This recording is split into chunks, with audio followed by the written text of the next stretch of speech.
Hello everyone, welcome to this channel. तो आज हम यहाँ पे लेके आए हैं एनटीए अभ्यास ऐप के जो मॉक टेस्ट के पेपर्स हैं उनमें से जो सिलेक्टेड क्वेश्चंस हैं यहाँ पे हम डिस्कस करेंगे।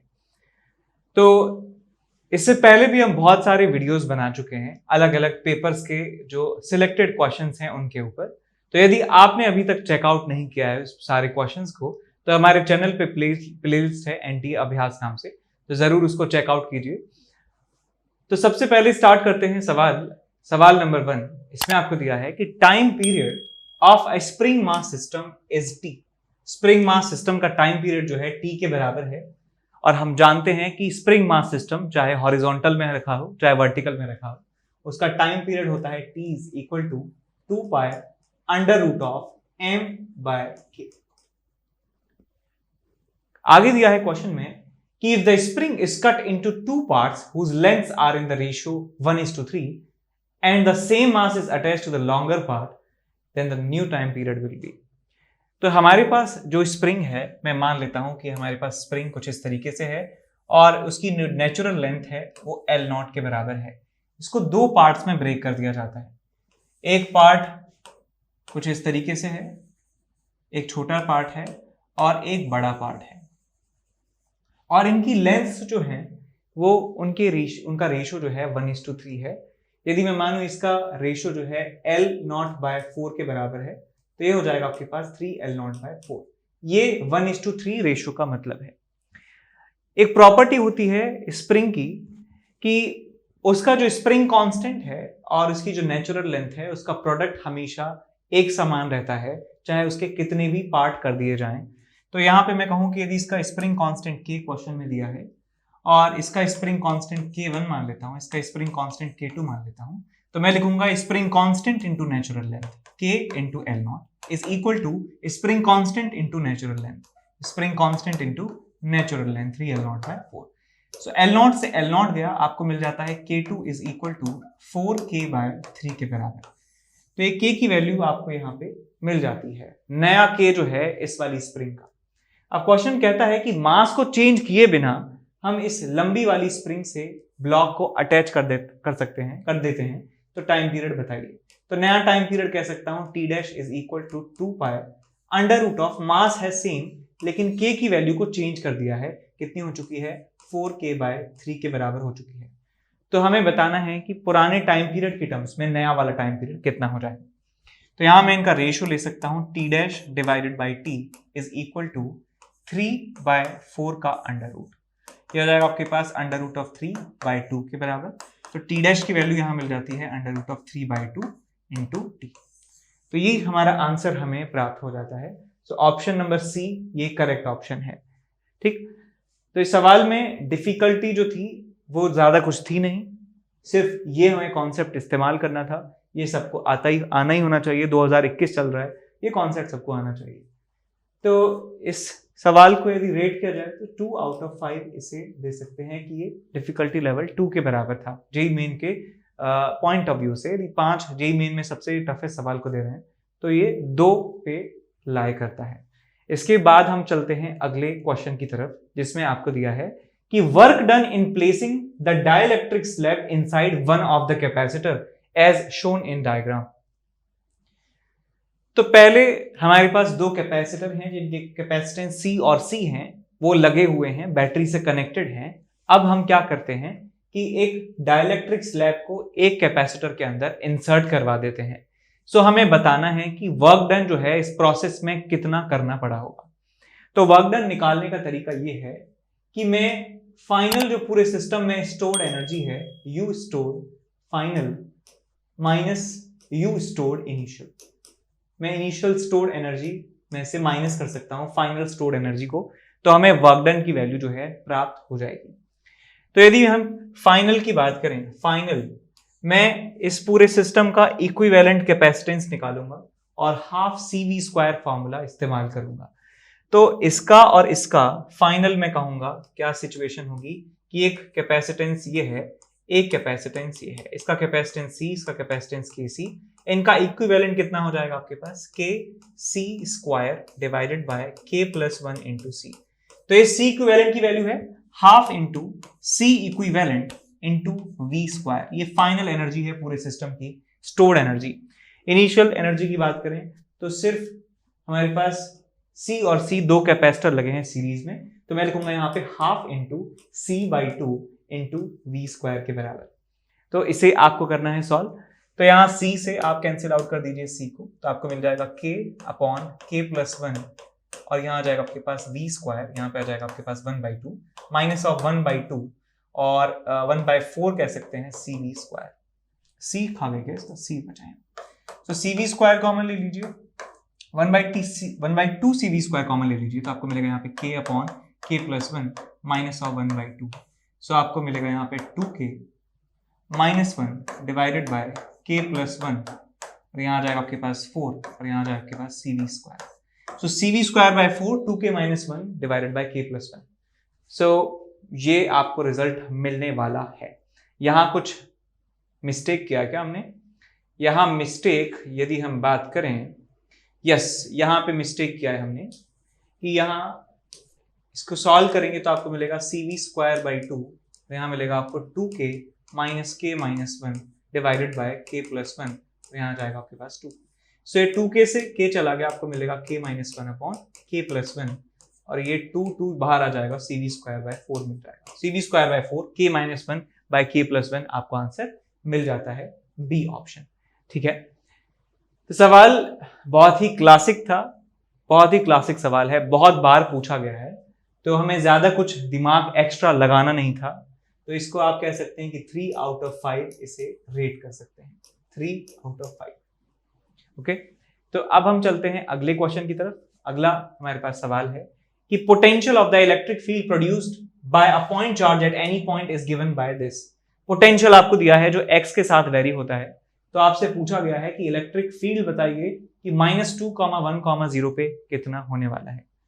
तो यहां पे मैं लिखूंगा that minus of del v by del x i cap minus of del v by del y j cap minus of del v by del z k cap. ये इलेक्ट्रिक फील्ड का formula होता है इन 3 dimension. तो यदि इस potential को differentiate करूं मैं y और z के रिस्पेक्ट में, तो ये 0 के बराबर ही आने वाला है, बिकॉज यहाँ पे कोई भी y और z का टर्म नहीं है, तो del y by del v by del y और del v by del z की वैल्यू 0 के बराबर आपको मिलने वाली है। यदि इसको अब हमारे पास टर्म बचा है ये वाला, so minus of del v by del x, तो आ जाएगा आपके पास 6x के बराबर, 6x के बराबर प्लस 0। अब ये हमारे पास इलेक्ट्रिक फील्ड मिल चुका है, ये i कैप डायरेक्शन में है, तो हमें जहां पे x लिखा है वहां पे आप -2 पुट कर सकते हैं, तो -2 यदि यहाँ पे पुट करेंगे तो आपको मिलेगा 12 i कैप के बराबर electric field. So electric field will be 12 i cap के बराबर। तो हमारे पास आंसर आ गया हमारा C। तो ज्यादा मुश्किल नहीं था, तो इसे मैं 2/5 कह सकता हूं, 2/5।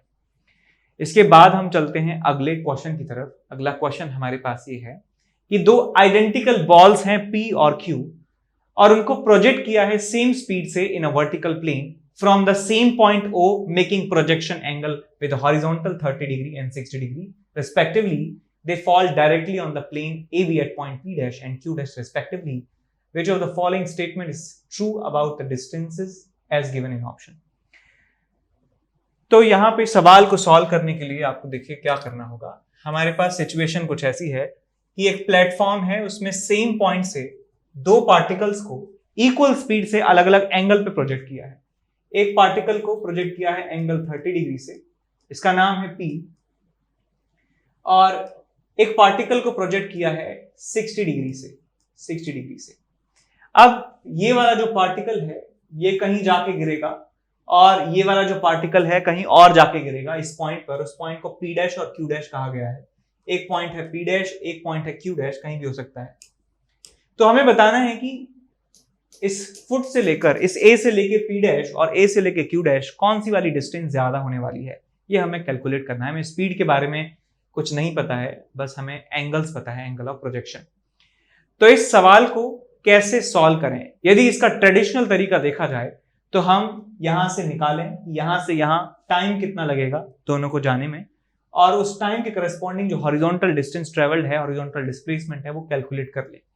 तो वो बहुत ज्यादा लेंथी प्रोसेस हो जाएगा, क्योंकि हम टाइम निकालेंगे s is equal to ut plus half et square in y direction से। तो एक क्वाड्रेटिक इक्वेशन से आपको टाइम निकालना होगा जो भी v की टर्म्स में आपको मिलेगा, और उस टाइम की वैल्यू को आप टाइम की वैल्यू कैलकुलेट करके आपको डिस्प्लेसमेंट इन x डायरेक्शन निकालना होगा। तो काफी ये लेंथी प्रोसेस है। तो आप ऐसे क्वेश्चंस में आप 10 सेकंड 20 सेकंड 30 सेकंड थोड़ा सा इन्वेस्ट कीजिए और सोचिए कि क्या एक ऐसा ट्रिक हो सकता है, क्या एक ऐसा तरीका हो सकता है जिससे बिना कैलकुलेशन के मैं इस आंसर तक पहुंच पाऊं। ठीक, तो आप ये देखिए, ये जो एंगल्स हैं 30 degree and 60 degree, they are complementary angles. ये यदि थीटा है तो ये 90 माइनस थीटा है, और हम जानते हैं कि कॉम्प्लीमेंट्री एंगल्स में जो रेंज होता है वो एक समान होता है, सेम लेवल की बात करें।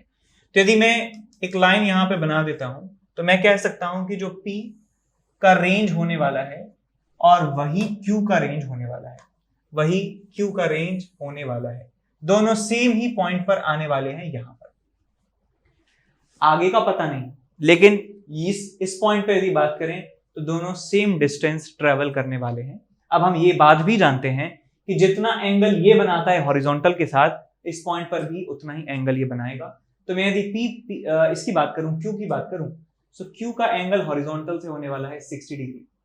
ये Q होने वाला है आपका, ये एंगल होगा 60। और यदि हम P की बात करें, ये P एंगल बनाएगा 30 डिग्री यहां से, 30 डिग्री यहां से। अब हमारे पास क्या है सिचुएशन कि दो पार्टिकल हैं, दोनों की स्पीड जो है v के बराबर है, और आपको बताना है कि कौन सा पार्टिकल जो है पहले गिरेगा, कौन सा पार्टिकल दूर गिरेगा, कौन सा पार्टिकल पास में गिरेगा। तो यह क्लियरली दिख रहा है, इसका जो डायरेक्शन ऑफ मोशन है वो ये इस तरफ है, और इसका जो डायरेक्शन है वो इस तरफ है। यानी कि जो P डैश होने वाला है वो यहाँ पे होने वाला है, और जो Q डैश है वो यहाँ पे होने वाला है। क्लियरली साफ साफ आपको ये दिख रहा है। यदि मान लीजिए आपके पास कोई क्लिफ है और यहां से एक पार्टिकल को ऐसे फेंका है और एक पार्टिकल को ऐसे फेंका है, तो ये कहां कहां जाके गिरेंगे ये कोई अंधा भी बता सकता है। ये यहां गिरेगा और ये यहां गिरेगा। तो ये वाला जो P डैश है वो यहाँ पे आ जाएगा, ये Q डैश यहाँ आ जाएगा। तो मैं कह सकता हूँ यहां से लेके यहां तक की जो डिस्टेंस है ज्यादा है, और यहां से लेके यहां तक की जो डिस्टेंस है कम है। That means AP dash is greater than AQ dash. तो ये A ऑप्शन हमारे पास सही आ जाता है। ठीक है, तो सवाल अच्छा था, इसको 4 आउट ऑफ 5 आप रेट कर सकते हैं। अच्छा सवाल था, ये आपको इसमें सोचना था कि कॉम्प्लीमेंट्री एंगल हैं, यहां से सेम गिरेंगे, उसके बाद यहां से क्लियरली अंदाजा लगाया जा सकता है कौन सा पहले गिरेगा कौन सा बाद में गिरेगा। ठीक है, इसके बाद हम चलते हैं अगले क्वेश्चन की तरफ। अगला सवाल हमारे पास है कुछ इस तरीके से, एक पार्टिकल जिसका मास है m1 is fastened to one end of a string and another particle of mass m2 is attached to the midpoint। एक रस्सी है, रस्सी का ये वाला पॉइंट है, यहाँ पे एक पार्टिकल को बांध दिया है, मास इसका m1 है, और दूसरा पार्टिकल है जिसको मिड पॉइंट पे बांध दिया है जिसका मास है m2 के बराबर। आगे दिया है कि इसको एक फिक्स्ड पॉइंट से बांध दिया जाता है, फिक्स पॉइंट से बांध दिया जाता है एक हॉरिजॉन्टल टेबल पर, और घुमाया जाता है हॉरिजॉन्टल सर्कुलर पाथ पे। The ratio of tension in the part of the string where the centre and the m2, यानी कि इस वाले पार्ट में टेंशन और m1 और m2 को जोड़ने वाली स्ट्रिंग में टेंशन, इनका रेशियो आपको बताना है कितना होने वाला है। तो स्मूथ हॉरिजॉन्टल टेबल पे इसको घुमाया जा रहा है, इसका मतलब ये भी सर्कल में घूम रहा है पार्टिकल, और ये वाला पार्टिकल भी सर्कल में घूम रहा है।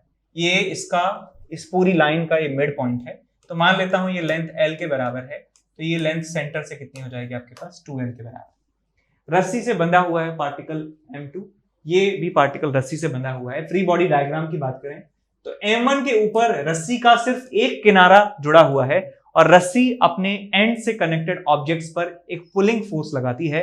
तो रस्सी इस m1 पर एक पुलिंग फोर्स लगाएगी जिसे टेंशन कहा जाता है, लेट्स कॉल दिस T1। और दूसरा जो पार्टिकल है हमारे पास m2 के लिए कह सकता हूं m2 से कनेक्टेड है रस्सी के दो एंड, इस वाली रस्सी का ये वाला एंड जुड़ा है, इस वाली रस्सी का ये वाला एंड जुड़ा है। रस्सियां अपने कनेक्टेड ऑब्जेक्ट्स पर एक पुलिंग फोर्स लगाती हैं, खींचती हैं उनको अपनी तरफ। तो ये रस्सी इसको खींचेगी इस तरफ फोर्स T2 से, और ये वाली रस्सी इसको खींचेगी फोर्स T1 से। अब देखिए दोनों सर्कुलर मोशन कर रहे हैं, सेंटर ऑफ सर्कल जो है इस तरफ है, तो मैं कह सकता हूं centripetal force net force towards the centre is equals to mr omega square. तो मैं इसके लिए इक्वेशन लिखूं that T2 is equals to, mass है इसका m1, इसका रेडियस ऑफ रोटेशन कितना है 2l इंटू ओमेगा स्क्वायर, और यहां लिखूंगा मैं t1 minus t2 is equal to m2 into l into omega square. Equation number 2, equation number 1। अब इन दोनों इक्वेशंस को हमें सॉल्व करना है और हमें वैल्यू जो है कैलकुलेट करनी है। तो आप यहां पे क्या कर सकते हैं, हमें t1 बाई t2 चाहिए बेसिकली, तो इक्वेशन 2 में डिवाइड कर सकते हैं equation number 1। So equation number 2 divided by equation number 1, तो आपको मिलेगा यहां से t1 minus t2 divided by t2 is equal to m2l omega square divided by m1 into 2m1l omega square. So l omega square से l omega square cancel out हुआ और आपको ये मिल जाएगा m2 अपॉन 2m1। इसको solve करें तो आपको मिलेगा t1 by t2 minus 1 is equal to m2 upon 2m1। इस माइनस 1 को ले जाइए इधर, तो यहाँ पे आ जाएगा ये प्लस 1, तो आपको मिल जाएगा m2 plus 2m1 divided by 2m1। So m2 plus 2m1 divided by m2 plus 2m1 divided by 2m1, तो सी ऑप्शन आपका जो है सही आ जाता है। बहुत ही क्लासिक क्वेश्चन है, बहुत पुराना सवाल है और हर जगह मिल जाएगा आपको सवाल, ठीक है। आप कोई सी भी बुक उठा के देख लीजिए, कोई भी गाइड, ये सवाल आपका जरूर मिलेगा। तो जब हम पढ़ते थे तब भी ये सवाल किया था हमने। तो इस सवाल को यदि आप रेट करना चाहें तो आप कह सकते हैं कि इसमें ये वाला जो टर्म था, ये वाली जो चीज थी वो इंपॉर्टेंट थी। ये आपका पॉइंट है जहां पे गलती हो सकती है, बिकॉज लोग क्या करते हैं, लोग इस वाले पार्टिकल का जब फ्री बॉडी डायग्राम बनाते हैं तो ये वाली टेंशन भूल जाते हैं, इस साइड वाली, इसको सिर्फ t1 लिख देते हैं और t2 को भूल जाते हैं और आपका आंसर जो है गलत हो जाता है और ऑप्शन आपको जरूर मिलेगा तैयार। तो इसको आप कहेंगे कि 2-3 कह सकते हैं, इसको 3 आउट ऑफ 5 इसे दिया जा सकता है डिफिकल्टी लेवल। ओके, अब हम चलते हैं अगले क्वेश्चन की तरफ। तो यहाँ पे हम डिस्कस करने जा रहे हैं क्वेश्चन नंबर 8, जिसमें आपको दिया है an object it is projected from the earth surface with escape velocity at 30 degree with the horizontal. What is the angle made by the velocity with horizontal when the object reaches at a height of 2r from earth's surface? R is the radius of earth. Horizontal can be considered as a line parallel to the tangent at earth's surface just below the object. तो यहां सवाल आपको दिया है कि अर्थ है और अर्थ की सरफेस से एक पार्टिकल 30 डिग्री एंगल बनाते हुए हॉरिजॉन्टल से प्रोजेक्ट किया जाता है with speed equal to escape speed. तो यहां ये हॉरिजॉन्टल हुआ पार्टिकल के लिए और यहां से एंगल बनाते हुए 30 डिग्री हम इसको प्रोजेक्ट कर रहे हैं with speed escape speed. Escape की स्पीड सब जानते हैं अंडर रूट ऑफ 2gm/r के बराबर होती है। तो हमें ये बताना है कि इस पार्टिकल का एंगल हॉरिजॉन्टल से कितना होगा जब ये सरफेस से 2r डिस्टेंस पे आ जाएगा। तो आप इस यदि पार्टिकल का मोशन यदि देखें तो इस पार्टिकल के ऊपर लगातार फोर्स लग रहा होगा ग्रेविटी का इस तरीके से। तो इस पार्टिकल का जो पाथ है बिना ग्रेविटी के होता ऐसे, लेकिन ग्रेविटी की वजह से मैं कह सकता हूं कुछ इस तरीके से इसका पाथ जो है होने वाला है। तो मैं मान लेता हूं एक इंस्टेंट ऐसा जिस इंस्टेंट पे इसकी दूरी सेंटर से हो चुकी है 3r के बराबर। सेंटर से जो दूरी है 3r के बराबर हो चुकी है। पहले डिस्टेंस जो थी r के बराबर थी अर्थ की सेंटर से, तो मैं कंजर्वेशन ऑफ मैकेनिकल एनर्जी लगा सकता हूं कि पहले स्पीड ve के बराबर थी और बाद में यहां स्पीड जो है किसके बराबर हो जाएगी, लेट्स से v के बराबर हो जाती है।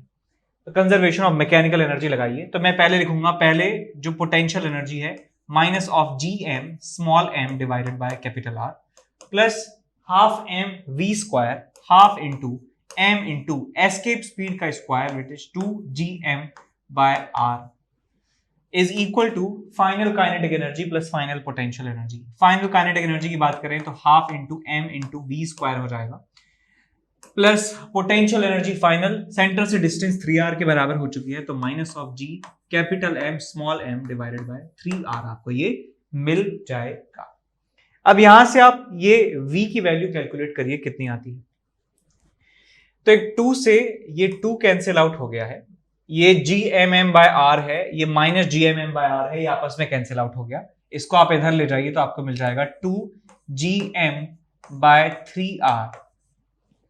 ये आपको मिलने वाला है स्पीड इस पार्टिकल की। स्पीड पार्टिकल की जब ये 3r डिस्टेंस हो जाएगा सेंटर से, इतनी मिलने वाली है।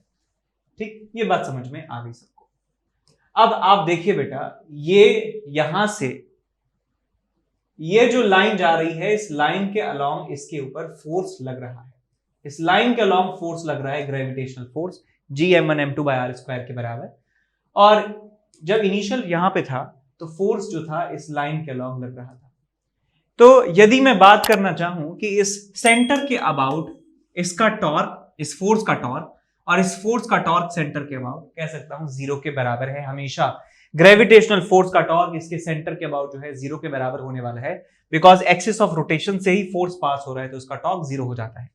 तो इस पार्टिकल के ऊपर जो लगने वाला टॉर्क है ग्रेविटेशनल फोर्स का, दैट इज 0, तो मैं कह सकता हूं L इनिशियल जो है L फाइनल के बराबर है। Initial angular momentum is equal to final angular momentum. Initial angular momentum की यदि बात की जाती है, इनिशियल एंगुलर मोमेंटम की बात करें तो यहां से जो डिस्टेंस है, परपेंडिकुलर डिस्टेंस, ये तो रेडियस r के बराबर है, और इस r के परपेंडिकुलर वेलोसिटी का जो कंपोनेंट है वो v cos 30 है, ve cos 30 के बराबर। तो यहां मैं लिखूंगा initial momentum m into v की वैल्यू है √2 gm/r into perpendicular distance which is r, और यहां पे आएगा आपके पास cos 30। ये इनिशियल एंगुलर मोमेंटम आपको मिल चुका है, is equal to final angular momentum. Final mass है m इंटू वेलोसिटी निकाल चुके हैं 2gm/3r, √2 gm/3r, √2 gm/3r, और जो परपेंडिकुलर डिस्टेंस है यहां से लेके यहां तक की वो किसके बराबर है, 3r के बराबर है। और हमें जो है r परपेंडिकुलर लिखना है या v परपेंडिकुलर लिखना है। देखिए बेटा क्या हो, ये लाइन है, ये आपका हॉरिजॉन्टल है, ये आपका हॉरिजॉन्टल है, और मैं मान लेता हूं कि इस r के और इस वेलोसिटी के बीच में एंगल थीटा के बराबर है, थीटा के बराबर है। तो आप यहां पे लिखने वाले हैं, कितना आ जाएगा आपके पास, साइन थीटा। साइन थीटा आप यहां पे लिख सकते हैं, ठीक है, साइन थीटा आप यहां पे लिख सकते हैं। अब आप इसे सॉल्व कीजिए, इसे आप सॉल्व कीजिए, यहां से m कैंसिल आउट हो गया, 2gm/r से 2gm/r कैंसिल आउट हो गया, एक r से एक r कैंसिल आउट हो गया। आपको यहां से मिल जाता है cos 30 which is √3/2 is equal to, यहां से मिला है 1/√3, और यहां से मिला है आपको 3, और यहां से मिल जाएगा आपको साइन थीटा। तो √3 से √3 और √3 3 हो गया, 3 से 3 चला गया, थीटा की वैल्यू आपको मिल जाती है 30 डिग्री। लेकिन ये थीटा क्या है, थीटा ये वाला एंगल है। हमें क्या निकालना है, हॉरिजॉन्टल के साथ वेलोसिटी का एंगल। अब इस पार्टिकल के लिए हॉरिजॉन्टल क्या हुआ, ये हुआ हॉरिजॉन्टल, और हॉरिजॉन्टल के साथ तो ये इसका एंगल है अल्फा, ये आपको निकालना है विच इज 90 माइनस थीटा। तो 90 माइनस 30 की वैल्यू आपको निकालनी है विच इज 60 डिग्री। तो हमारा आंसर हो जाएगा 60 डिग्री के बराबर। तो सी ऑप्शन हमारा सही हो जाता है। अच्छा सवाल था, काफी अच्छा सवाल था।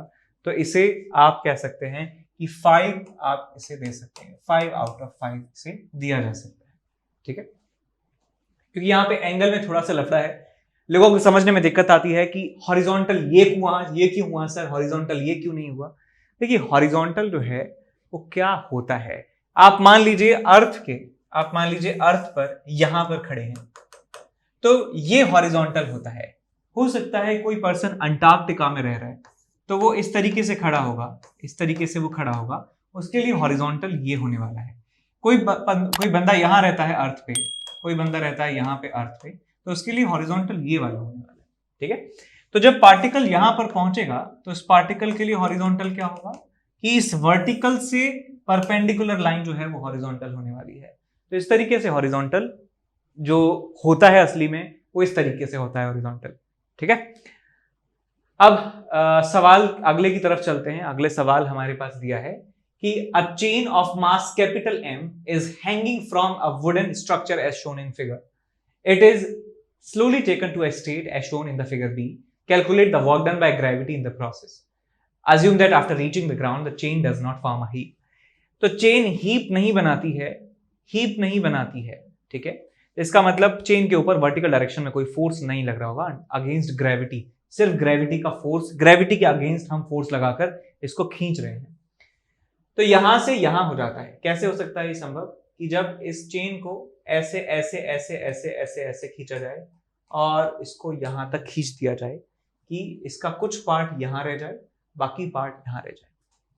अब आप इसे ध्यान से देखिए थोड़ा सा कि ये वाला जो सेक्शन है, इतनी जो हाइट है वो अभी भी यहां है, वो अभी भी यहां है। तो चाहे आप इस स्ट्रक्चर के राइट में रहिए, चाहे स्ट्रक्चर के लेफ्ट में रहिए, कोई भी फर्क नहीं पड़ेगा, because gravity is a conservative force. तो जो पाथ होता है उससे कोई फर्क नहीं पड़ता। यदि इनिशियल फाइनल पोजीशन सेम है तो कोई भी वर्क डन नहीं होता है। तो मैं कह सकता हूं इतना सेक्शन जो है वो अभी भी ऐसा है और अभी भी ऐसा है, तो इतने सेक्शन को उठाने में कोई भी वर्क डन नहीं हुआ होगा। तो हमारे पास बचा है ये वाला सेक्शन। ये वाला सेक्शन पहले यहां है और अब ये सेक्शन जो है जमीन पे आ चुका है। तो मुझे यही वर्क डन निकालना है कि इतने से सेक्शन को यहां से जमीन पर लाने के लिए कितना वर्क मुझे करना पड़ेगा। तो यहां आप देखिए बेटा, आपके पास ये एक सेमी सर्कुलर टाइप का आपके पास ये चीज है। पहले जो आपके पास चेन थी वो यहां पे लगी थी, ठीक। इस चेन का जो मास है मैं कह सकता हूं स्मॉल m के बराबर मान लेता हूं, और इसको कह सकता हूं किसके बराबर होगा, लैम्डा इंटू इसका लेंथ कितना है, इसका डायमीटर b है, तो हो जाएगा आपके पास पाई b/4। ये इसका मास हो गया इस चेन का। और इस चेन के सेंटर ऑफ मास की बात करूं तो इसका सेंटर ऑफ मास होने वाला है 2r/पाई डिस्टेंस पे। तो यहां से ये b/2r/पाई 2b/2 पाई, सो b/पाई डिस्टेंस पे इसका सेंटर ऑफ मास आपको मिलने वाला है। तो इस मास का सेंटर ऑफ मास यहां है इनिशियली सेंटर ऑफ मास यहां है, और फाइनली सेंटर ऑफ मास देखिए कहां पहुंच जाता है। ये जो चेन का कर्व पार्ट है ये जमीन पर लेट जाता है, मैं कह सकता हूं ये यहां पहुंच जाता है। सेंटर ऑफ मास अब यहां पहुंच जाता है, डिस्टेंस a नीचे। तो मैं कह सकता हूं कि वर्क डन बाय ग्रेविटी जो होगा वो होगा इसका mass which is lambda pi b/4 into g into h। कितना हाइट इसे नीचे लाए हैं, सो b/पाई और a b/पाई के बराबर जो है इसको डिस्टेंस नीचे लाया गया है। तो लिख सकते हैं यहां से a प्लस b/पाई, a प्लस b/पाई 2b/2 पाई, ठीक है। अब सॉल्व कर लीजिए इसे। लैम्डा क्या है, मास per unit length. Total chain का मास कितना है, m के बराबर। टोटल चेन की लेंथ कितनी है, टोटल चेन की लेंथ है a प्लस पाई b/4। तो आ जाएगा आपके पास a प्लस पाई b/4, और यहाँ पे ऑलरेडी 4 लिखा हुआ है, और यहाँ जाएगा आपके पास पाई b g a plus b/5। Solve कर लीजिए इसको, 4 को अंदर ले जाइए और पाई को यहां अंदर ले जाइए, तो आपको मिलेगा m b g a pi plus b divided by 4a plus pi b। तो ये आपके पास आंसर मिलने वाला है work done by gravity is equal to mg b, जो कि सिर्फ इसमें और इसमें आपको मिल रहा है, और ऊपर है a पाई प्लस b, तो डी ऑप्शन आपका यहां पे सही आपको मिल जाता है। तो इस तरीके से इस क्वेश्चन को सॉल्व कर सकते हैं। सवाल को आप 4 आउट ऑफ 5 दे सकते हैं, ठीक है। तो यहां पे हमने क्या किया, क्वेश्चन को सॉल्व करने में हमने देखा कि जो इस स्ट्रेट पार्ट का सेंटर ऑफ मास है, स्ट्रेट पार्ट का जो सेंटर ऑफ मास था वो पहले भी यहां है और बाद में भी यहां है। तो इसके सेंटर ऑफ मास में कोई भी परिवर्तन नहीं आया है। सेंटर ऑफ मास का वर्टिकल डिस्प्लेसमेंट 0 के बराबर है। तो इस वाले पार्ट को इधर से इधर लाने में कोई भी वर्क नहीं हुआ है नेट ग्रेविटी के द्वारा या उस एक्सटर्नल फोर्स के द्वारा स्लोली। अब बात आती है इस वाले पार्ट की। ये जो कर्व पे जो चेन रखी हुई है, इसका सेंटर ऑफ मास पहले यहां था और अब वो सेंटर ऑफ मास यहां आ चुका है। तो मैंने वही निकाल लिया कि यहां से लेकर यहां तक वर्टिकल डिस्प्लेसमेंट कितना है और उस कर्व्ड पार्ट पे जो चेन रखी है उसका मास कितना है। तो mgh के बराबर मैंने यहाँ पे रिजल्ट लिख दिया, हमारे पास आंसर आ गया, ठीक। आगे चलते हैं सवाल नंबर अगला, सवाल नंबर 13, जिसमें आपको दिया है calculate the resulting temperature when 20 gram of boiling water is poured into an ice cold brass vessel. Specific heat आपको दी है 0.1 gram calorie per gram per degree Celsius of mass 100 gram.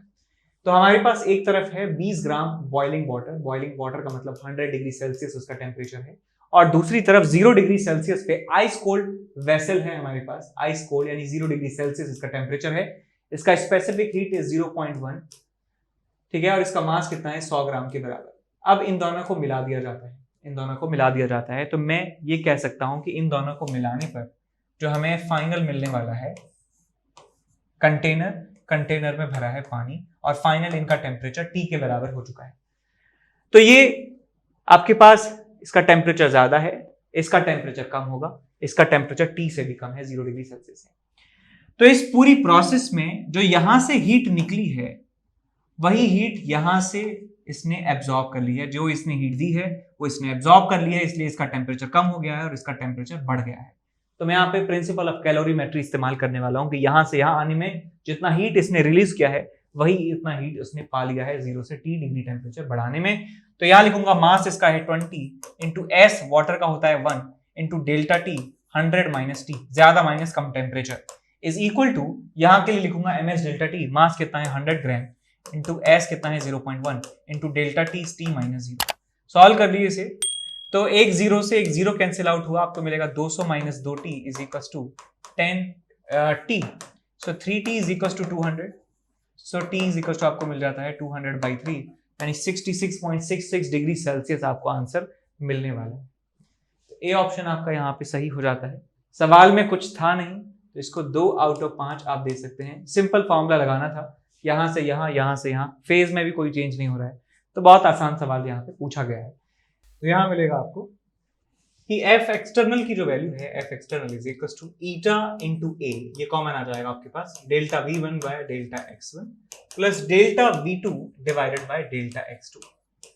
तो यहाँ ईटा की वैल्यू जो है कितनी है, eta is 0.5 into area, area आपके पास है 0.75 मीटर स्क्वायर के बराबर, which is 3/4 metre square, so it's 3/4 delta V1, velocities में डिफरेंस 0.5 और 0.5 divided by delta X1, delta X1 की जो वैल्यू है वो 10 मिलीमीटर है, so 10 into 10 raise to the power -3 plus 0.5 divided by 15 into 10 raise to the power -3।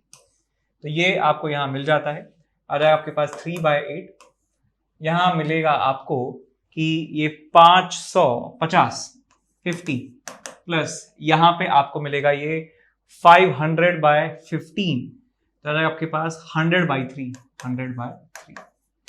so you will get 150 plus 100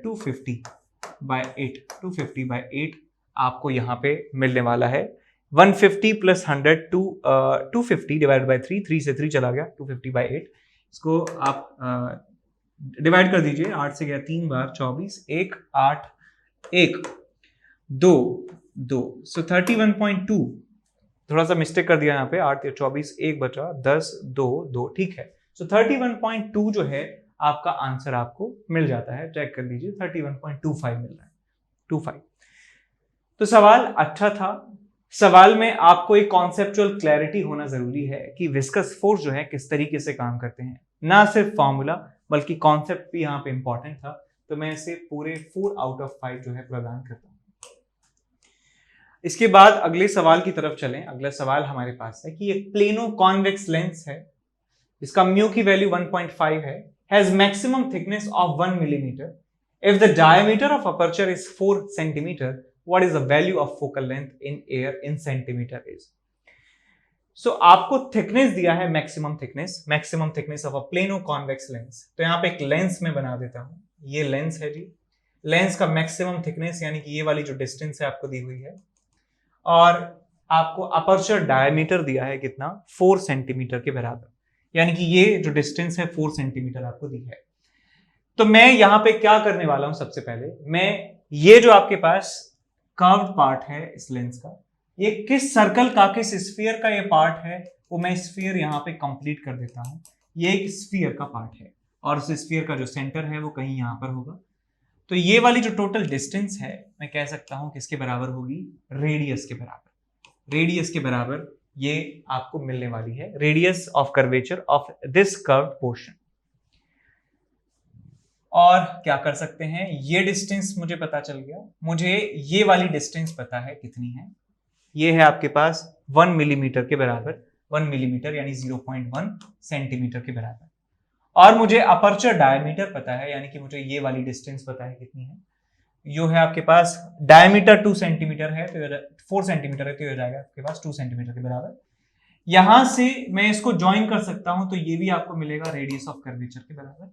तो आप इस ट्राइंगल को ध्यान से देखिए, ये जो आपके पास ट्राइंगल है, ये जो आपके पास ट्राइंगल है, इस ट्राइंगल को आप ध्यान से देखें।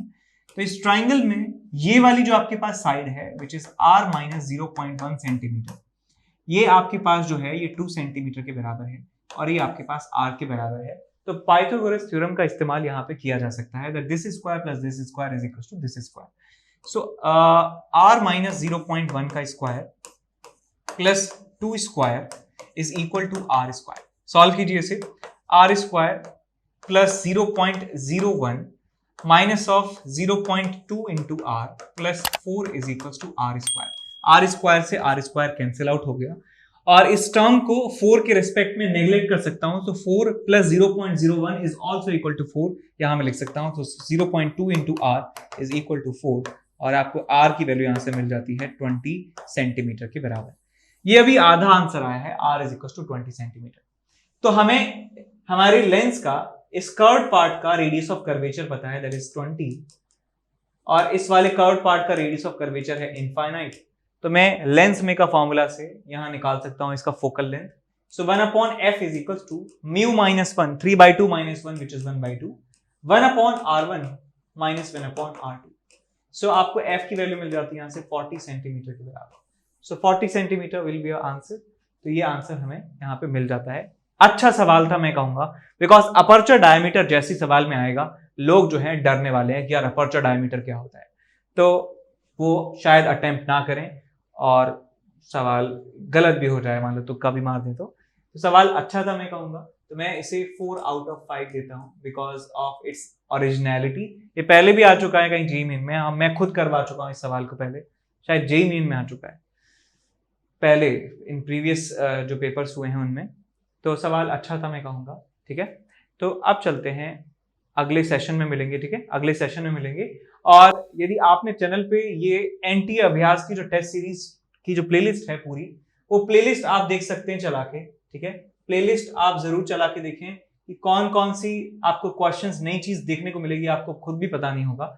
और हमारे पास यहाँ एचसीवी के जो इंपॉर्टेंट क्वेश्चंस हैं चैप्टर्स के, बहुत सारे चैप्टर्स यहाँ पे कवर कर दिए हैं। Centre of mass rotation cover कर दिया है, ग्रेविटेशन कर दिया है, फ्लूइड मैकेनिक्स कर दिया है, और आपका जो स्टार्टिंग के जो इलेक्ट्रोडायनेमिक्स हैं वो पूरा कवर कर दिया है, मैग्नेटिज्म पूरा कवर कर दिया है।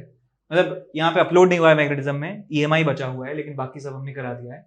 तो जरूर चेकआउट कीजिए यदि एचसी वर्मा आपने नहीं करी है, कोई चैप्टर आपको लग रहा है कि ये चैप्टर में मुझे इतना कॉन्फिडेंस नहीं आ रहा है, तो जरूर एचसी वर्मा के जो इंपॉर्टेंट क्वेश्चंस हैं वो जरूर करें। और यहाँ पे हमारे पास लास्ट में कि क्रैश कोर्स जो हमने करवाया था फिजिक्स का, इसमें थ्योरी और जो प्रीवियस ईयर्स के क्वेश्चंस हैं 2021 के इंक्लूडेड, वो यहाँ पे आपको मिलने वाले हैं। तो थ्योरी और क्वेश्चंस प्रीवियस ईयर्स के आप यहाँ पे प्रैक्टिस कर सकते हैं, तो जरूर चेकआउट कीजिए इन सारी सीरीज को, ठीक है।